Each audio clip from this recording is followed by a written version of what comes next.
on this episode, I am blessed to be joined by the one and only Tom Ungi. I remember driving into London in a Rover 214 and having nowhere to stay. And that was the start of the journey. I mean, I was petrified. I'd be in the back of a car with the chairman of the stock exchange calling me boy and, very old school in its nature. And I was shit scared, in all honesty, and like trying to not screw up. I'd actually just met the president of the US. As in the president of the US, or? Yeah. Oh, right. I Yeah. didn't know if there was like the president of the US division of your company. No. Right, No, okay. the president in the Wow. White House. And, Okay. you're a young whippersnapper. Wow. And so all of a sudden I'd had this awakening, as you'd call it maybe, which is that I could see life in a different way. Your people have a problem, and that problem is around a question that they may not know how to ask themselves. My job is to help them identify the question, then stand alongside them and support them while they answer the question. That's it. That's what it's about. Welcome to another episode of Big Risk Energy. On this podcast, we talk to an amazing range of people. And we talk to these people about risk. Risks they've taken in their lives, risks they've taken in their careers, when they paid off and when they didn't. Tom, thank you so much for coming on the show. Thank you for having me. So, Tom, we spoke for the first time about 6 weeks ago, and we had a really interesting business conversation, and then we reconnected just last week, and you blew my mind in terms of, I had been introduced to you and heard about the first part of your career, incredibly successful background in hedge funds, which I think a lot of people will be interested to learn a bit more about, but I had no idea about the second part of your journey. If it's fair for me, it's probably being very oversimplistic calling it the second part of your journey, but what you're doing now, and was totally blown away. And I think it's, something which I speak to so many people about who have come from the city. They've come from something which is a totally commercial exercise in many ways, and then something happens, whatever it might be, and they want to find something different. So thank you so much for coming on and telling us a bit about the story. I really appreciate that. That's absolutely fine. And actually, I didn't tell you this before. We haven't spoken about this. There was a third part of the journey. I had a small tech company I'd been building for the last year and a half with two partners. And we met to discuss Connected, your company. And I came off that conversation and I messaged my two partners and said, our company has just been killed because Connected does what we wanted to do at a whole different level. The complexity and the way you thought about the problem and also the way you're going to operate the business is at a level beyond where even our fantasy was going to lead into. And so I killed that business. No way. Yeah. So thank you for killing my business. Well, they do say fail fast, right? Yeah. No, it's all good. And I was more happy really that you'd solved the problem that we were trying to solve. Wow, I had no idea. Yeah, we didn't discuss that. Every time we speak, you blow my mind with something new. There's something for you. We're going to have to do weekly conversations now. I'm not going to have the back end of the head by the end of them. Yeah. Well, that's an amazing part of the story as well. But thank you so much for coming on. And obviously, I'm so interested in what you're doing right now, but it would be insane not to talk about the first part of your journey and just how far you went. I mean, coming from Liverpool to London, tell us about that. That's a massive risk in and of itself, moving down here. Where were you at that point?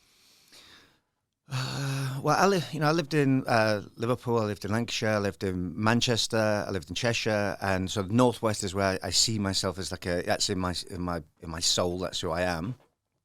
And coming down to London was petrifying. In all honesty, I didn't know anybody. I remember driving into London in a Rover 214 and having nowhere to stay. And that was the start of the journey and saying, right, you'll figure it out. And so risk, I don't know if there's that much risk there when you're 21, to be honest with you. You're sort of naive with everything anyway. And, you have to have a little bit of belief in yourself that you'll figure it out. And my thought process on it is if there's 8-10 million people in the city, there's a job there for you. You'll go and figure it out. But being in the city was what I always wanted. And growing up, there was no kids around our way that were coming down to the City of London. It wasn't a path. I'm not saying that they couldn't have done it or they didn't have the ability or anything else to do that. It was just like a mysterious place that people didn't go to. And so the desire to want to go and do that, I'll never forget. And it was just something that's what I was going to go and do. That's really interesting. And what was it in you that said, I want to be in the city? I remember I'd only ever been to London once before in my life, before I actually drove into it with that 214. And it was, and I came when I was about 8 or 9 years old with the Cubs, and we went to the Stock Exchange. Wow. Okay. And as part, we went to the Buckingham Palace and different places, come down on the bus, and we went to the Stock Exchange. And I went back, and my mum bought me after that a penguin book of the Stock Exchange. Okay. Which I've still got, and it was something to do with that. It was like the noise, the desire, the commercial component of it, whatever it was, that was really, really attractive to me. And then if I think about beyond that point, I always liked the fact of the things I really liked as a kid were, if I think back, were winning. I liked to make money. I remember my very, very, very first job trying to make money was cutting weeds, cutting down nettles. Right. Okay. About 8, 9 years old. I was washing cars by the time I was 10. Around our way and that sort of stuff. And so the function of doing something and making money was always in my mindset. And this seemed like a place which was the most commercial component in the world. Maybe it is, maybe it's not, but that was what excited to me. Probably at that time was, right? Yeah.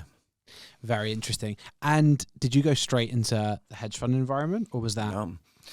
So the first opportunity the first real opportunity I got in the city was with the Stock Exchange, that place that I'd walked into all those years before. Amazing. Full circle. And I had this incredible job, and basically, I would float around the world. I'd be 2 weeks abroad, 2 weeks in the UK at 21, 22. Jealous already. Yeah. And flying around the world on business class and trying to get companies to IPO in London. And that was the gig, yeah, and big companies.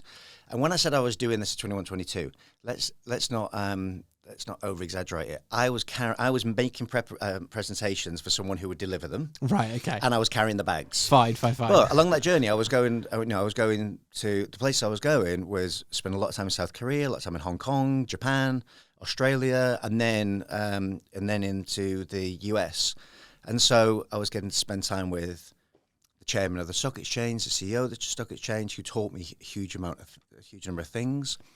And you were going to the ambassador's house. I met presidents. So these things were going on at 22, 23. Wow. It was just this incredible, fun experience. It was going really, really well. And so, yeah, it was great. And how much do you think having that exposure to high risk, high adrenaline, really, really mind-blowing experiences at the time, how much does that play into then the need to keep on chasing that type of high? Because that's something that I've experienced previously as well. It's like when you're in these high risk situations all the time, everything else gets a bit muted, right? Yeah. The answer to the question is that I'll partly answer that question, which is around experience. And what I was learning from those experiences, first and foremost, I was petrified. I'd be in the back of a car with the chairman of the stock exchange calling me boy, and very old school in its nature, and I was shit scared in all honesty, and like trying to not screw up what I was doing. But at the same time, like the people like this person were very human to me, and so I'll give you examples. I'd walk into a room, and there'd only be us in the room. We'd be waiting for other people to come in, and I remember this guy saying to me, "Which chair is the most senior person in the room sit on?" And I'd be like, "Oh, I don't know." And he'd be like, he'd point to it and go, "So that is, I will wait till their most senior person sits on that chair, and then I will sit opposite." Or we'd go into a room and he'd say, "Okay, come with me." And so we'd walk around the room, and he'd look at every single photograph or picture in the room and describe what was on it. Now, I walked into this room that we're in today, and I looked and touched the walls and had this feel. And the reason being that he would say to me, once you've what everything is in this room, everything's going on, you won't be distracted in the conversation, and you will give pure focus to the individual. So these are little tidbits that I was learning on that journey. And what it was teaching me as well was all these people are just human. So nobody is better than me, and I'm not better than anybody else. And so when you sort of put that together, it gives you this comfort around risk and actually striving and being able to move forward, because you start to remove barriers. Very cool. And I think that one of the things that we love about this podcast is totally to your point. You've got to see it to believe it, right? these people are human, and it sometimes can feel like you're so far away from being in the situations that they are. But when you hear these stories and you experience it in that way, it's like, okay, there is a path. Just in the way that you were saying, moving from Liverpool to London, going to the city, there wasn't a path there before you. But now people hearing this, people probably seeing that from your friend group, people who you grew up with, they saw, right, there is a way to get here. Oh yeah, absolutely, and I've helped plenty of kids now since then come into the city, and I'll continue to do that. And lots of kids call me up or will message me on LinkedIn, and I'll say, let's just here's my number, give me a call, and we'll have a conversation. And there's something else about the risk to go back on in a second. But yeah, that once you start to remove the way I think about it is that I struggle to find the things that you and I couldn't do. You know, and going into the city is a perfect example, right? So going into the city is filled with lexicon of these complex conversations and complex terms that are utilized for actually quite simple things. And the function of the city and the function of the financial system actually is quite basic in its needs.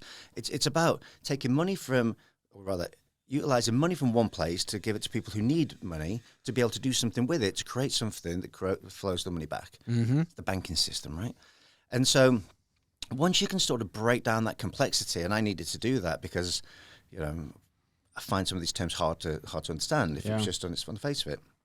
You can start to help other people to see it's not that difficult. Yeah, absolutely. You know? And actually, when I speak to young kids, you know, 17, 18-year-old people, often who are desired to be in the city, they'll say to me, I'm not quite sure which job it is that I need to go after, what I want to be. And I said, don't think about it in that context. Think about it in the context of what is it that you really love doing. So, for example, I really like problem solving. Okay, well, think about the problem solving component and try and identify the roles that have the very nature around problem solving. If somebody says, you know, I ask them, maybe say, okay, what sports you do? And say, okay, I'm playing a football team and I play at the defense and I like that position because when my teammates mess up a little bit, I'm there to protect them. Okay, crisis management. Okay, think about the context of how you can utilize that skill that you really, and apply it to it. So it's like your real life skill is what it is, as opposed to, yeah, I'm really good at, you know, statistics. I'm born for remittance. That's just me all over. Like, I love remittance. Yeah, for sure. I mean, that makes total sense. Yeah. So that's how I think about it. But on the risk component, I'll tell you the story. You know, going back to that conversation on the stock exchange, so we're in this wonderful job. I'm having this incredible exposure. I'd actually just met the president of the US. As in the president of the US, or? Yeah. Oh, right. I didn't know if there was like the president of the US division of your company. No. Right, no, okay. The president in the White House. And, you know, you're a young whippersnapper. Wow. Okay, once again, let's not get out of context. Other people were meeting the president. I'm sure. I got the opportunity for a photograph and took the opportunity. Right, course. So let's dispel any myths here. Let's not get it out of context whatsoever, right? I just happened to be in the right place at the right time. So you've called a meeting with the president. He needed to hear what I had to say. Yeah.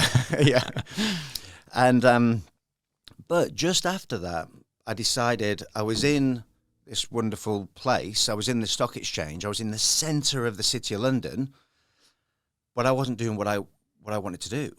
I wanted to be a trader. And I could see it out the window. I'd be in the evenings. I remember the 9th floor of that building, Old Broad Street, being able to see across to the NatWest building and see traders in there, and they were doing what I wanted to do. And I was so close, I could touch it, but I wasn't there. And that hurt. It honestly hurt. So I left, and I tried to find, well, I didn't leave, actually. I tried to find another job. Somebody would give me the job, and so I went to, I wrote to various large US investment banks, and I was very familiar with no's by this time of trying to get opportunities, because the stock exchange was like the 100th opportunity. They didn't just like walk in and get it. You know, lots of no's. And nobody wanted to meet with me because I didn't have the educational background or experience that they needed. And I found a small company, trading company, that said, okay, we'll give you a job, for 9 months and see if you can make it, and we'll pay you 0. Wow. Now, by this time, Brutal. yeah, by this time, I was earning nice money, like not crazy money, but I was earning for a 22-year-old nice money at the stock, 23-year-old nice money at the stock exchange. I'd bought my first flat, had a mortgage, and they had what I wanted, and so I said, "Done. Okay, I'm in." Wow. And so I left this all expenses, travel paid job to go in the back room of a trading firm and learn how to trade, and do it for 0 money. Huge risk. You know? It was a risk, Huge risk. because it was a risk because, I had a path of a career that could have been nice, and I had a risk because I had a mortgage. Yeah.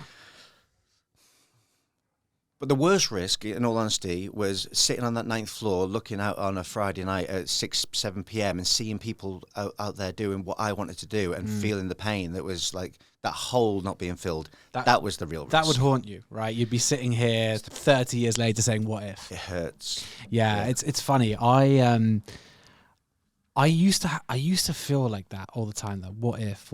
And that's why you got to go for it. But now I think, am I just grass is always greener at some point in my mind? And I think part of me getting a bit more mature is thinking, actually, you can't take every single opportunity because of the opportunity cost, right? And you've actually got to start weighing up more. But when you're young and, you've got that passion and you've got that clarity around, I can see it. I want to be able to get there. So, I mean, it makes total sense. I think of it as risk. So risk is an action that we could take. I think of it, an action that could take, the outcome could be harmful to me or great for me. Mm-hmm. And it's not binary, but there's a different scale to it. Yeah. And so when I think about anything, and I still think about things that I'm doing right now, that I'm working towards, or that I might do in the future, it starts off with a fantasy. Like there's a little dreamy fantasy of what would it be like to do that thing? Yeah, that sounds amazing. And then it's okay. Do I actually want it? So this is part of the decision process. And once you've started to make that decision process, now I actually want it. And then it's a question of, do I actually like the idea, just the outcome, or do I actually like the work to get it? And if it's both, then it's like, okay, now I want it. And then I make the decision, this is what I'm going to do. Yeah. And once I've made that decision, there's no negotiation. So is that how you felt when you've got this offer for 9 months unpaid, exactly the way you just laid it out there? This is it. This is it. Yeah. This is exactly what I'm going to do. And, that decision, if we go back to that decision, that risk, which didn't feel like a crazy risk at the moment. However, I did spend the next 6 months eating. I had the same meal for every night for 6 months, which was baked potato and tuna. Wow. Tin tuna, yeah. And that's what I did. So I took that risk. From that came, I ended up not staying after that 9 months with that firm. I actually got a better offer off a different firm. And then from that firm, I did quite well, and I got a better offer from an even better firm. And then from that firm, I did really well and got an offer from another firm. And that's the place I ended up staying for 16 years, and we built a great business. So a great business was built, and I was a small part of that journey. You're being very humble here, Tom. I was being part of that journey, and it's like, that was so if I would have not taken that initial risk, I wouldn't have got to those other places. That's really interesting. And what is it about you? Because, I love the humility, but obviously underplaying just how far you guys took that business and how amazing it became. What was it within that journey? Were you just made to be that guy at that time? Is it something that you picked up? I mean, what did that look like, that journey? Because I think for a lot of people hearing this story, again, the risk you've taken of taking a step back in terms of salary, and it's very easy to go down that comfortable route, solid map. There'll be lots of people listening to this who are like, I want to do this. Like, I want to make that jump and be nervous about it. And hearing these stories of taking the step back to take 100 steps forward is so important. It is important, and it depends on people's propensity for risk. If you're comfortable with going backwards and comfort, I don't mean financial. Yeah. Financial, you'll figure it out. It's about ego. If you can allow your ego to right-size your ego and to bring it down a level, and to be able to accept the narrative and with authenticity and be honest about the narrative, then you've got the ability to go and to step back, as we would seem it, to go forward. And then also, there's a component of it which the second thing is what I'd say about is you've got to know, okay, this is just for me and it's not for everybody. I know I'm going to die. Mm-hmm. Yeah, I know that, and I know we all do it, but I'm awake to that fact, which means that this is the opportunity set that's right here, right now. And so with that, I've got a relatively decent level of comfort that let's just take these opportunities. Nothing really matters. It doesn't really matter. But the thing I'd say to anybody who's looking at my career or anybody else's is it looks shiny at the outcome. But the beginning of it isn't like that. You know, if I go back to any one of my roles in the finance industry, when I started that role, A, I probably wasn't qualified to do it. B, I didn't know what I was doing. And C, the organization wasn't ready for that either. You know, so in the organizations I worked in, for me personally, I found that I was in the platform that I was given was a platform that the organization was in a growing space and was ready to evolve. And for me, I was in a growing space and ready to evolve with it. If those organizations would have been the finished product, I think I would have probably struggled, in all honesty. And I don't like working in organizations that are the finished product. Yes. And that's not because they're bad organizations. It's that the people who need to take that to the next level are different people to me. Yes. I like the bit where it's let's figure it out every day and try the challenges. That's the bit that I find really enjoyable and fun. It's really interesting, and it's clear then, you know, having companies around you which foster that entrepreneurial spirit was so key to you being able to do that, because otherwise you could have ended up in a situation where you've got a massive corporate and them not recognizing your drive, ability to make things happen, whatever it might be, may have led to unrealized potential. It would have done, and it would have also been frustrating for me because I don't like to conform. I really don't like to conform. I don't like status quo. I like to look at the world and see how it could be done, something can be done differently. And the best thing that anybody can say to me is you can't do it. I love that because I'll just explore every opportunity and idea about, okay, how can this be done? And that's how I really like to challenge the world. And so certain structures within financial services they thrive on the system and the structure of that system, and that works really, really well. And being able to challenge that status quo within those systems is really, really challenging, and very few people manage to do it. And so those sort of structures would be more difficult for me. I was part of organizations that were credibly entrepreneurial, which is one, so that fit me really well. Two, we're really comfortable with, okay, I'm saying really comfortable with failure, but more a case of could right-size failure. You know, there was, okay, we're going to get lots of things wrong on a daily basis, and how do we learn from them? And I'll come back to that in a second. So being able to right-size failure, but they also had the desire to be the number one in whatever they did. Amazing. Every part of that business. And for me, that's where I get really excited as well. It's like, okay, how can we be, it's not a function of making more money than someone else or anything like that. It's a function of how can we win? Yeah, absolutely. Because winning's really, really good. Or trying to win. The joy is in is maximizing potential, right? Yeah, it's trying to get there. That's so much fun. Yeah, 100%.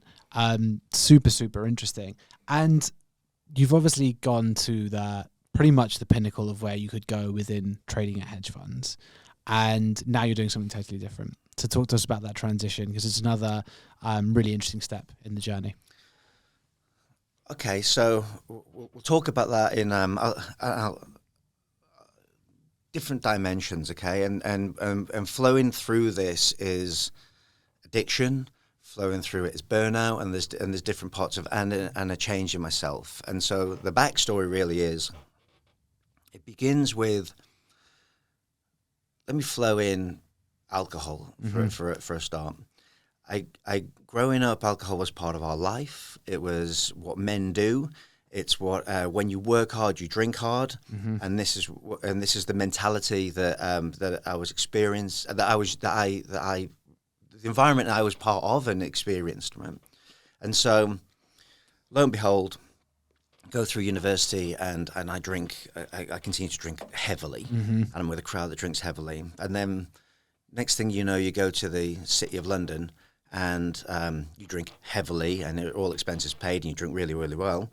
And then something happens that changes in life. Now, if I pause there and I go right back to being a child, when I was 4 years old till 8 years old, we lived in South Africa during apartheid, and I went to school there, and my parents were very young, and I went to school in a South African school, and they didn't like English kids, and they beat the living shit out of me. Wow. Daily, and to extreme things happened to me as a small child.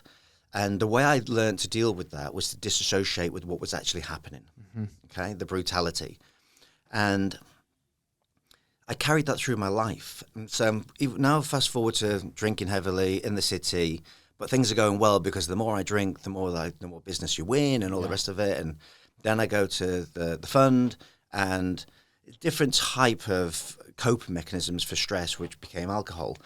What happened was I had our first daughter, Ruby, who's 14 now and was at Harry Styles last night. Nice. And were you dragged along to that one? I wasn't. Maybe next time. I think I am going later in the year. But, there you go. God bless you, Harry. Thanks for that. And then, so then what happened after Ruby was born? My wife said to me, "Okay, you need to come home and be a dad." And Roy, I couldn't do it.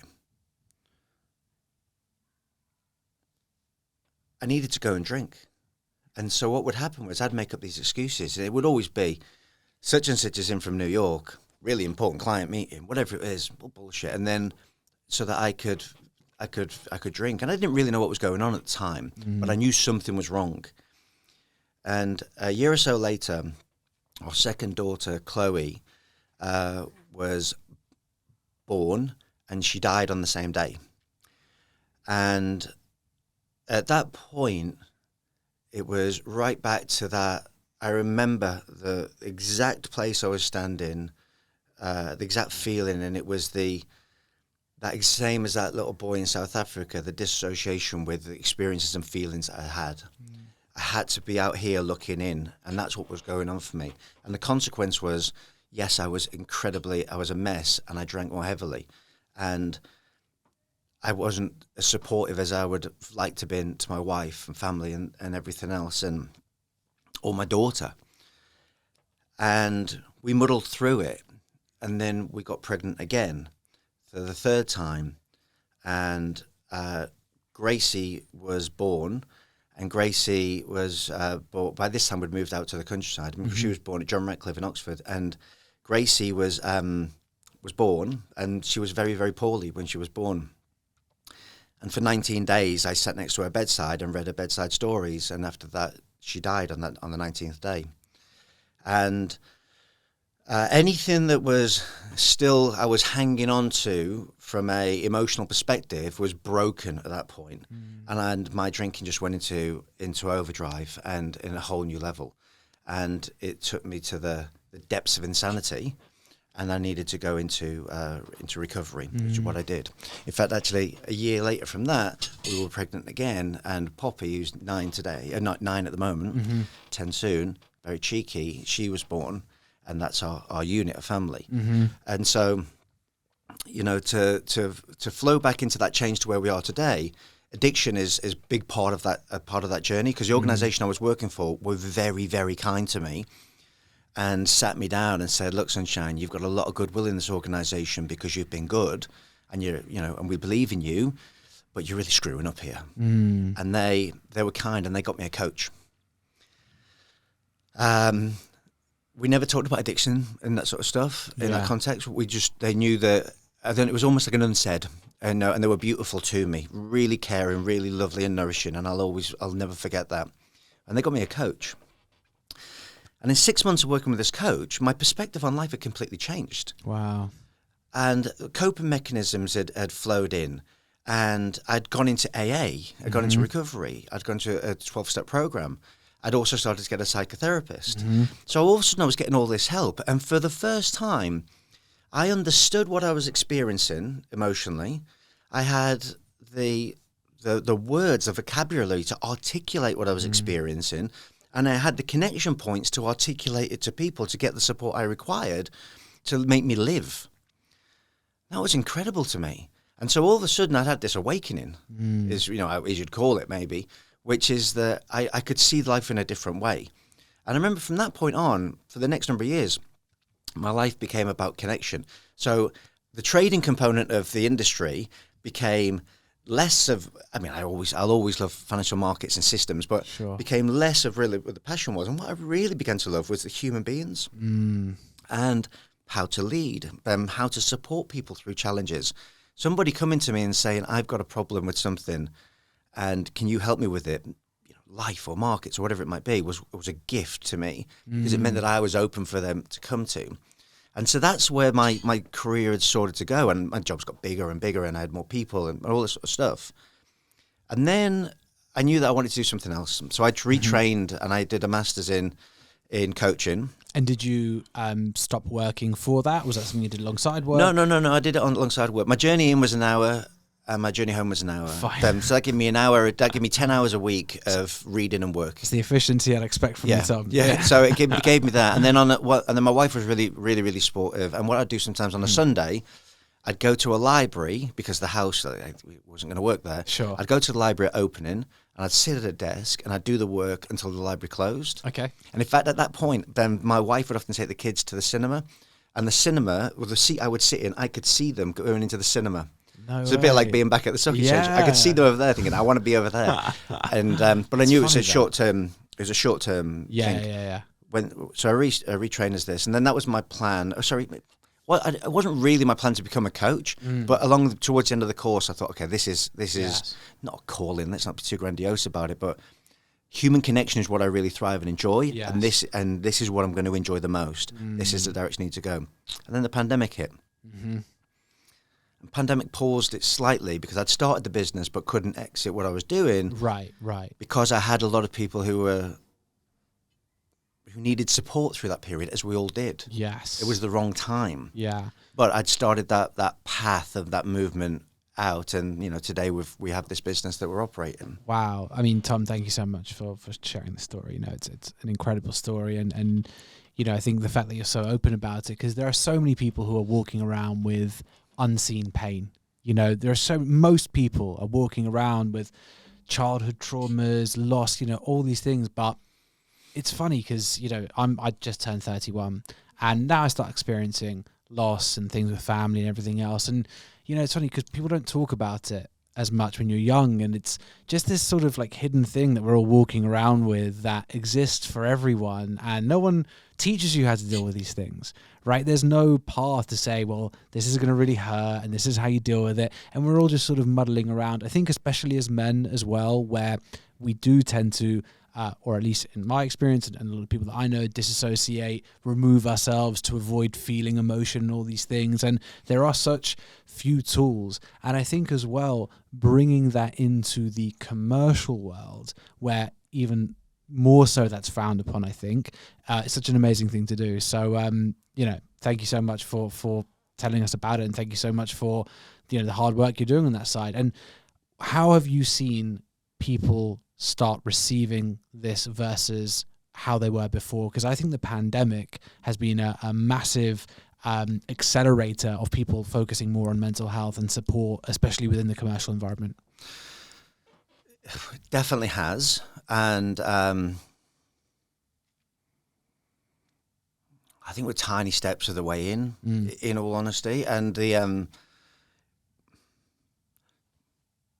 I haven't thought about this question before, but this is my initial reaction to it, or my right off the bat reaction to it, is that there's a top-down approach of organizations and industries saying it's good to talk, I mentioned talk, etc. And then there's the practical components of it, which is it doesn't filter. Not that the message doesn't filter down. It's like, how much do we really mean it? How much is like, glossing over or putting this painting up of this is the way we're going to operate, but they're not operating the same way. Yes. And I think it's a bottom-up approach. And on a personal level, I'm open about my trauma, my own personal loss, not because I need something from somebody else, because I don't. It's because you can help just one individual not to feel the way that I've felt. And so there's someone called Igwe said, change the world one conversation at a time. Okay. Change the world one conversation at a time. And I like that concept. It's like just have that one conversation at a time and see where that leads and see where it opens to. Now, if I look at it from a business conversation, I'll go back to my former career as opposed to my current one. In my former career, then the people that were my, let's say my team that were most closely to me, I showed them vulnerability. I showed them what true empathy looks like. I showed them what it means to care. I showed them about what's more important than making money. And I see today the way that they operate with the people around them. That matters to me. If I look back on different parts of the career, I'm not. Okay, yeah, I'm proud that we did different things, but I wouldn't hang my hat on that. I was like, yeah, I'm really proud of that. But when I see that the way people operate and nurturing with each other, yeah, I'm super proud of that, the way we bring people through. And if I look at the world that we work in now, in the coaching space, largely in financial services, truth be known, it isn't many sessions in before you get quite deep with an individual and you recognize how much they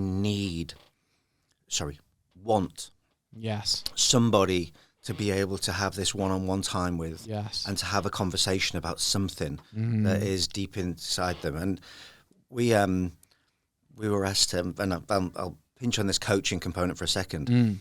I was recently asked to pitch for a piece of business, and I went into the room, and they asked if you got your presentation to put on the deck, on the screen, and I said no. And then they said, have you got your pitch decks? And I said no. I said that's not the way it's going to work. The way it's going to work is you're going to tell me your problems, and I'm going to tell you if I think I can help you solve them. And the person was a bit like nonplussed, or a bit confused by it. And then I said, okay, how can you explain your philosophy on coaching? And I said, well, look, if you want us to articulate right now to you the different forms of psychotherapy that we might use in skill sets or Gestalt or whatever it may be, you're going to be bored and you can read it. I said, but it's much more simple than that. Your people have a problem, and that problem is around a question that they may not know how to ask themselves. My job is to help them identify the question, then stand alongside them and support them while they answer the question. That's it. That's what it's about. And that's what I get to do for a living today. And that's a gift. Yeah. I mean, a gift to me, not like I've got a gift. I mean, like it's a privilege to be able to be in that space to help people solve problems that they don't want to ask themselves. Yeah. And business and the commercial or business component and personal business, they intertwine. They absolutely do. And most leaders that I speak to, they know the answer to what they should do in a business scenario. The things that stop them executing on that always come back to the personal. Self-doubt, or I don't think I can do this, or I need to avoid having a difficult conversation. Very, very often leaders, because the thing is, knowing a business externally, you can't tell them what the right business commercial answer is, for example, but it's about giving them the tools to actually execute on what they already know they need to. It's the things inside them, and as you said, how the business and personal intertwine that slow it down. No, exactly, and the tools can be as simple as dealing with an inadequacy that they feel that they have. Yeah. It could be anything. There's something imposter. It could be it's so many different things. It could be just to help people to work through, so that they can be, as near to their complete self to move forward with whatever they're going to do and execute on it as they possibly can be. And I think it's it's so interesting that because when we spoke the other day and you were telling me that your master's was coaching with a psychotherapy component as well, I found it fascinating. And that's the sort of thing which, had I realized coaching had that component to it, I would have started it 10 years earlier, right? I would have done it as a 24-year-old, because when I initially got introduced to a coach, I was like, well, this person doesn't know my business as well as me. So how are they going to tell me which hire to make or whatever else? I had the completely wrong end of the stick around what coaching was. Now, for me, executive coaching led to me getting a therapist, because it was like, okay, clearly there's other things going on here. So now I've been doing therapy weekly for about 2 years now, but I wouldn't have got there without coaching. And for me, understanding what coaching is has given, me a totally new view on that space. Absolutely, and there's like coaching and therapy are two different things, and they not just touch against each other. They it's like a Venn diagram. Yeah, way, so they're in there together, and but a good coach has to know when this person needs a level of. Even if this coach actually is also a trained psychotherapist, if the person's walked in the room for a coaching session and they believe that they need this psychotherapy, a good coach should be able to say, let's pause here. What I think you need is this help with this. Let me help you find that person. And I've done that a number of times.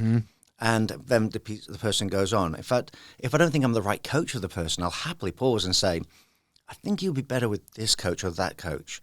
And this is because it's about what the person needs. That's what should be really important. But you talk about psychotherapy. Coaching led me to psychotherapy. And I've recently picked up doing psychotherapy. I did it for 2 years.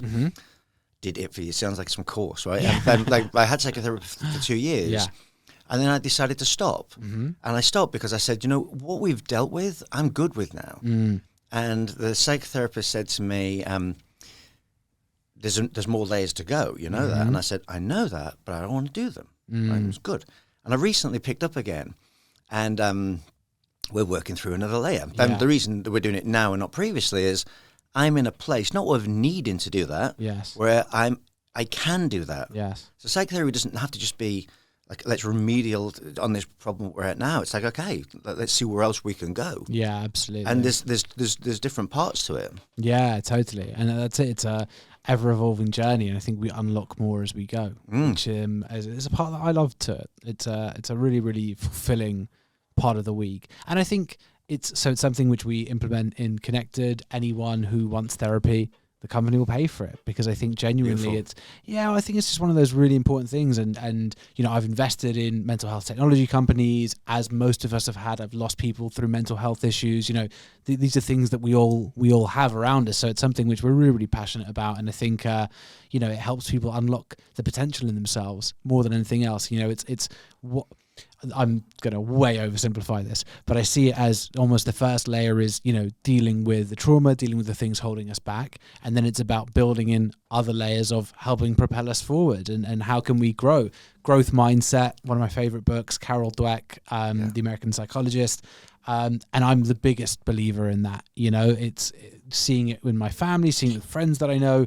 It's not the people who are the most naturally skilled in XYZ who go the furthest. It's the people who grow.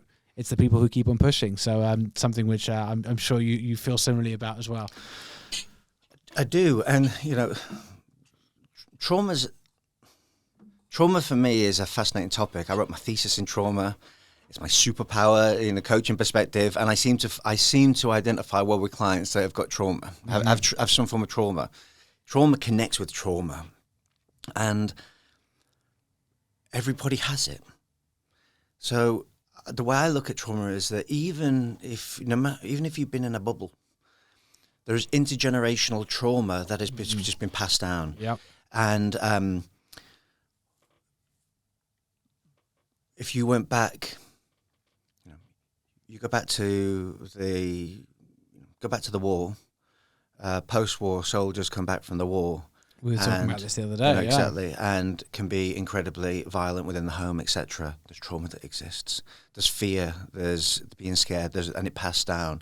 There's, we're talking about quite a lean period from an economic perspective. Post then, there's poverty. You come through it.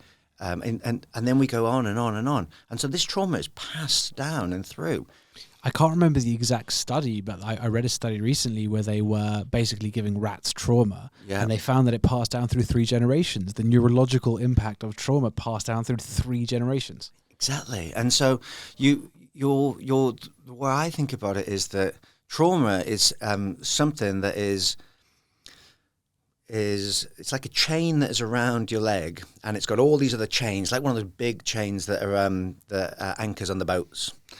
And as soon as you bump into some other trauma, it shakes the chain and bumps into all the traumas past. And so if somebody doesn't have the benefit of naturally working through the trauma and the grief or whatever it may be, it can be incredibly challenging for them. And so constantly working through that allows them to be free and be able to handle that chain. The chain can become a lot lighter, I suppose, is the analogy. Very interesting. Very interesting. I have been reading a lot about, obviously, a great way of rewiring the brain, or one of the requirements of rewiring the brain is neuroplasticity, and lots of interesting studies around the use of psychedelics within clinical settings to promote that neuroplasticity and help with some of this learning. I think it's a fascinating topic, and I think it's obviously one, for obvious reasons, science has overlooked for a long time, but it's seeming to pick up a lot of speed right now. And I think you're going to see, in the same way that we see so much going into longevity and these other areas, I think you're going to see a massive or a continuing wave of investment into exploring how we can promote that neuroplasticity to help people work through these things, because everyone's got it, right? So I think we were saying this the other day, it feels like neuroscience, it feels like this investment in mental health is now getting to a new stage, and I'm really excited to see where the technology and the medicine and the treatments go to. And I think as a coach, that must be a really exciting time to see it.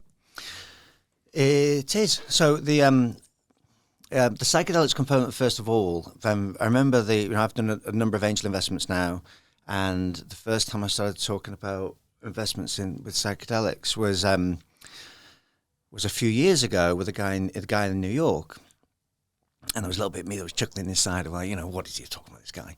And then I started to read up and started to understand it better, and then really it got me into this interesting space because, as someone in recovery, clearly that's not going to be a space for me. However, I fully acknowledge that's the recognize the benefits, and it also flicks back. If you look at the world in the conformist component we were talking about earlier, there's a conformity to go through education, conformity to do this, get a job. Drinking alcohol in the pub is okay, but smoking weed at home is bad. Whatever it may be. There's all these different. There's these conforming ways we think about it, and actually we think about medicine in the same way. If we look at the origins of Western medicine, it's born out of a couple of universities well funded by certain institutions, right? Yeah. So it's not, the history knows that there's a direction that we're going. And I'm not knowledgeable enough to know whether Western, Eastern, or any type of medicine is the right way to go. I'm just not. Sure. But I do recognize I like chaos and I like non-conformist views. Yeah. And so the ability to open up and try something different that creates an expansive experience that we can understand our minds better, I'm all for. Yeah. Because the knowledge that we've got about our mind and the brain is obviously in its infancy. Yes. And as we continue to grow there, and then especially when it comes into healing, that's where it's going to get really exciting for me. Absolutely. Because I think it's, the intersection between healing, consciousness, attention, perception, for me, they all feel very, very interlinked. Right, it's things that are happening at a subconscious or even unconscious level that are impacting us, whether that's unattended to trauma, whatever it is. And I meditate a lot, so we know that from a meditation perspective, there is wider consciousness and there is attention. I can pay attention to different things, I can focus on them, I can work through them. And if those things are so deep-seated that the conscious cannot pay attention to them, a way of uncovering them so that they can be attended to feels like a really great thing. It is a really great thing. And there's, you can look at the works of Deepak Chopra, whoever you want, and what you're describing is also an ability to ask that question of what's going on here. I'm walking down the street and someone starts shouting at me when I leave here. All right, Am I in danger? No. Is this person really think I'm an XYZ? They don't even know me. So what's really going on here? And I have the same with my kids. My daughter's 14, so she's a teenager. Then she might say something to me, and my initial reaction, because it takes me back to childhood in some ways, to fight with her. And I have to pause and say, okay, what's actually going on here? What is my conscious thought of this? Which part of my subconscious is reacting very poorly to this? What is my next thing I'm going to do? And working through that. Now, I'm lucky that I've been through, truckloads of therapy, truckloads of AA meetings, of masters and all this. I've had the benefit of all of this learning to be able to put me in a place where I can do that. And I'm an infant in being able to do it as well. So if you haven't had all that benefit, of course you're going to be reactive in the way you're going to react to certain situations. Yeah. And so, the onset of education, onset of medicine that allows us to be more aware, I find really exciting. Yeah, absolutely. Well, look, we're going to get kicked out of here in 3 minutes. There was 5 questions that I was going to ask you, but we can't do it. But we're going to do a part 2 of this because it was too good a conversation not to have a second part at some point. So we'll do that, and we have the 6 questions that we run through with every guest. So we'll do that on the next one. But Tom, what would you like to plug? I don't want to plug anything. Just smile at people. There you go. And if people want to reach out to you and find you, where can they do that? They'll find me on LinkedIn or on our website, but it's all good. Tom, thank you so much for coming on the show. Thank you, Roy.